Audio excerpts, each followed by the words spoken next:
Good morning all of you.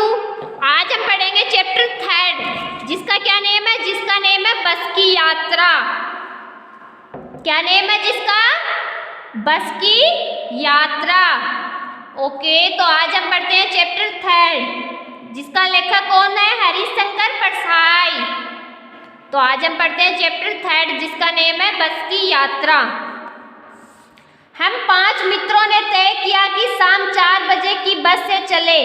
पन्ना से इसी company की बस सतना के लिए घंटे भर बाद मिलती है, जो जबलपुर की ट्रेन मिला देती है। सुबह घर पहुंच जाएंगे। हम में से 2 को सुबह काम पर हाजिर होना था, इसलिए वापसी का यही रास्ता अपनाना जरूरी था। लोगों ने सलाह दी कि समझदार आदमी शाम वाली बस से सफर नहीं करते हैं। क्या रास्ते में डाकू मिलते हैं? नहीं, बस डाकिन है। अब हम देखते हैं इसके शब्दार्थ। तय करना, निश्चित करना, हाजिर, उपस्थित, जरूरी, आवश्यक, सफर, यात्रा। अब हम देखते हैं इसका प्रसंग। प्रस्तुत गद्यांश हमारी पाठ्य पुस्तक वसंत में संकलित हरिशंकर परसाई की कहानी बस की यात्रा से लिया गया है। इस अंश में लेखक ने शाम 4 बजे की बस से पन्ना जाने की विषय में बताया है। अब हम देखते हैं इसकी व्याख्या।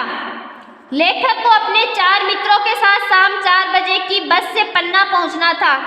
पन्ना में उन्हें इसी बस कंपनी की गाड़ी मिलती जो उन्हें सतना पहुंचा देती। यह गाड़ी पन्ना में 1 घंटे बाद मिलती थी।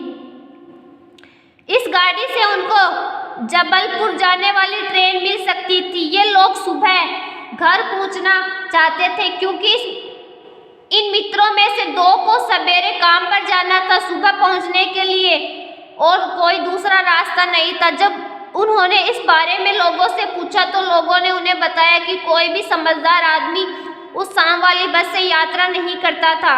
लेखक ने लोगों से पूछा कि क्या रास्ते में डाकुओं के हमले का भय था। लोगों ने व्यंग्य करते हुए बताया कि बस ही डाकिन के समान थी, अर्थात बस कहीं भी कभी भी रास्ते में खराब हो सकती थी। इससे यात्री घोर संकट में फंस जाते थे। अब हम देखते हैं इस पैराग्राफ के क्वेश्चन आंसर। लेखक और उसके मित्रों ने कितने बजे की बस से जाने का निश्चय किया? लेखक और मित्रों ने शाम 4 बजे की बस से जाने का निश्चय किया। लेखक और उसके मित्रों को कहाँ पहुँचना था? इसके लिए उन्होंने किस साधन से जाने का निश्चय किया? लेखक और उसके मित्रों को अपने घर पहुँचना था, इसके लिए उन्होंने शाम 4 बजे वाली कंपनी की बस से जाने का निश्चय किया। वापसी के लिए लेखक और उसके साथियों ने क्या रास्ता अपनाने के विचार किया? वापसी के लिए लेखक और उसके साथियों ने पन्ना से शाम को 4 बजे चलने वाली बस से सतना पहुंचकर वहां से जबलपुर की ट्रेन पकड़ने का विचार किया। लोगों ने लेखक और उसके साथियों को क्या सलाह दी? लोगों को शाम को चलने वाली बस की दुर्गति के बारे में पता था, इसलिए उन लोगों ने लेखक व उसके साथियों को उस बस से सफर न करने की सलाह दी। अब हम देखते हैं अगला पैराग्राफ। बस को देखा तो श्रद्धा उमड़ पड़ी। खूब वयोवृद्ध थी, सदियों के अनुभव के निशान के लिए हुई थी, सदियों के अनुभव के निशान लिए हुए थी। लोग इसलिए इससे सफर नहीं करना चाहते कि वृद्धावस्था में इसे कष्ट होगा। यह बस पूजा के योग्य थी, उस पर सवार कैसे हुआ जा सकता है? अब हम देखते हैं इसके शब्दार्थ। श्रद्धा, सम्मान की भावना। खूब, बहुत, वयोवृद्ध, बहुत बुढ़ी, सदियां, सैकड़ों साल, अनुभव, तजुर्बा, वृद्धावस्था, बुढ़ापा, कष्ट, तकलीफ, दुख, योग्य, लायक। अब हम देखते हैं इसका प्रसंग। प्रस्तुत गद्यांश हमारी पाठ्य पुस्तक वसंत में संकलित बस की यात्रा नामक पाठ से लिया गया है। इसके लेखक हरिशंकर परसाई है। लेख व्यंग्यपूर्ण भाषा शैली में बस की जीर्ण शीर्ण दशा का वर्णन कर रहा है। अब हम देखते हैं इसकी व्याख्या। पन्ना जाने वाली शाम 4 बजे की बस से यात्रा के लिए जब लेखक बस पर पहुंचा तो उसकी दशा देखकर वह संशय में पड़ गया। वह बहुत पुरानी थी, वह यात्रा करने लायक थी ही नहीं। लेखक के मन में देखकर श्रद्धा का भाव उमड़ पड़ा। वयोवृद्ध लोगों के प्रति श्रद्धा और सम्मान दिखाना सज्जनों का लक्षण होता है। बस के बाहरी और भीतरी रूप को देखकर लगता था जैसे वह सदियों पुरानी हो। अब उसकी समझ आया कि समझदार लोग उस बस से क्यों सफर करना नहीं चाहते थे।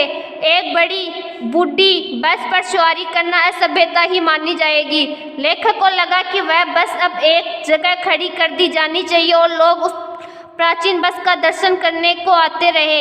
लेखक उससे यात्रा करने को साहस नहीं जुटा पा रहा था। अब हम देखते हैं इसके क्वेश्चन आंसर। बस देखकर लेखक के मन में क्या भाव उमड़ पड़े और क्यों। शाम 4 बजे वाली कंपनी की जर्जर बस देखकर लेखक के मन में उसके प्रति श्रद्धा उमड़ पड़ी, क्योंकि वह यात्रा किए जाने योग्य नहीं थी। वृद्धावस्था के कारण केवल सम्मान के ही योग्य थी। लोग इस बस से सफर क्यों नहीं करना चाहते थे। बस की जर्जर अवस्था के कारण लोग इस बस से सफर नहीं करना चाहते थे, क्योंकि वह वहां खराब होकर बंद पड़ जाए इसका कुछ पता नहीं था। लेखक को बस किसके योग्य लगी और क्यों। लेखक को बस पूजा और आदर के योग्य लगी, क्योंकि वह बहुत ही वयोवृद्ध थी। बस पर सवारी करना क्यों उचित नहीं था। ऐसी बस पर सवारी करना उसका अपमान होता। अब हम देखते हैं इसका अगला पैराग्राफ। बस कंपनी के एक हिस्सेदार भी उसी बस से जा रहे थे। हमने उनसे पूछा, यह बस चलती भी है। वह बोले चलती क्यों नहीं जी, हमें अभी चलेगी। हमने कहा वह तो हम देखना चाहते हैं, अपने आप चलती है या। हाँ जी, और कैसे चलेगी। गजब हो गया, ऐसी बस अपने आप चलती है। हम आगा पीछा करने लगे। डॉक्टर मित्र ने कहा, डरो मत, चलो, बस अनुभवी है, नई नवेली बसों से ज़्यादा विश्वसनीय, हमें बेटों की तरह प्यार से गोद में लेकर चलेगी। हम बैठ गए। जो छोड़ने आए थे वे इस तरह देख रहे जैसे अंतिम विदा दे रहे हैं। उनकी आंखें कह रही थी, आना जाना तो लगा ही रहता है, आया है सो जाएगा। राजा रंग फकीर आदमी को कूच करने के लिए एक निमित्त चाहिए। अब हम देखते हैं इसके शब्दार्थ। हिस्सेदार, भागीदार, गजब, आश्चर्यजनक, अनुभवी, तजुर्बेकार, नवेली, बिल्कुल नहीं, विश्वसनीय, विश्वास करने योग्य, रंग, भिखारी, कुछ करना, चले जाना, प्रस्थान, निमित्त, बहाना। अब हम देखते हैं इसका प्रसंग। प्रस्तुत गद्यांश हमारी पाठ्य पुस्तक वसंत में संकलित हरिशंकर परसाई की कहानी बस की यात्रा से लिया गया है। इस गद्यांश में लेखक ने गाड़ी की दशा का मजाक बनाते हुए उसके अपने आप चलाने पर शंका प्रकट की। अब हम देखते हैं इसकी व्याख्या। जिस बस से लेखक को यात्रा करनी थी उसी से बस कंपनी के एक हिस्सेदार भी यात्रा कर रहे थे। बस की जर्जर दशा देखकर लेखक को विश्वास नहीं हो रहा था कि वह बस चलती होगी। उसने हिस्सेदार से मजाक में पूछा कि क्या वह बस चलती भी है। हिस्सेदार ने बड़े विश्वास के साथ उत्तर दिया कि वह बस अवश्य चलती है और थोड़ी देर में लेखक उसे चलते भी देख लेगा। लेखक ने फिर व्यंग्य करते हुए पूछा कि क्या बस अपने आप चलेगी या उसे धक्का लगाकर चलाया जाएगा। हिस्सेदार ने फिर जवाब दिया, बस निश्चय ही इंजन के द्वारा चलेगी। लेखक को फिर भी विश्वास नहीं हो रहा था। उसे बड़ा आश्चर्य हो रहा था कि ऐसी जर्जर बस कैसे चल पाएगी। लेखक और उसके मित्र बस की हालत देखकर उससे यात्रा करने में हिचकने लगे। तब उनके एक डॉक्टर मित्र ने मजाक किया कि बस को यात्रा कराने का बहुत लंबा अनुभव था, इसलिए उस पर नई बसों से अधिक विश्वास किया जा सकता था। वह तो एक बूढ़ी दादी की तरह उन्हें अपनी गोद पे प्यार से ले चलेगी। आखिरकार लेखक व उसके साथी बस में बैठ ही गए। उनको छोड़ने आए लोग उनकी ओर इस तरह देख रहे थे जैसे वे उन्हें अंतिम बार विदा कर रहे हो।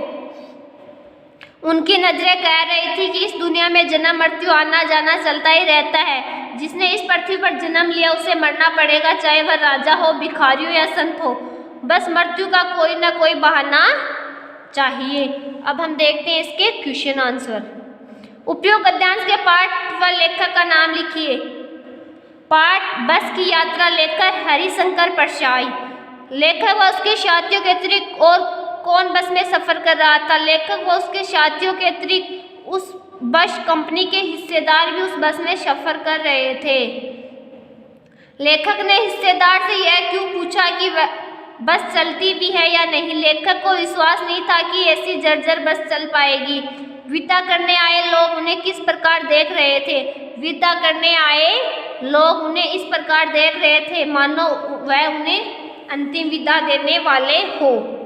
तो जो पैराग्राफ आज हमने पढ़े उनको क्या करने हैं? उनको आपको अच्छे से पढ़ना है, अच्छे से समझना है और फिर इनके जो क्वेश्चन आंसर है उनको अपनी नोटबुक में अच्छे से राइट करना है और इनको अच्छे से लर्न करना है।